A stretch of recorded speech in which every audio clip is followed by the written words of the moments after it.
What's up? Welcome back. My name is Kayla. My sign name is Kayla, and today we're going to be talking about kind of like generated hearing through hearing aids or cochlear implants, and if that's the same as if you were able just to hear or not. So I've had hearing aids since I was 10.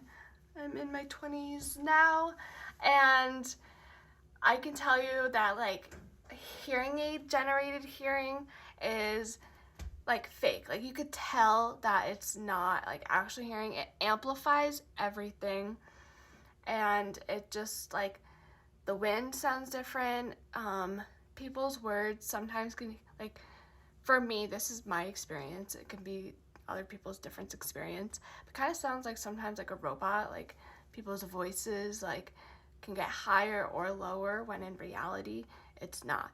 So it does sound different, and it's more like generated.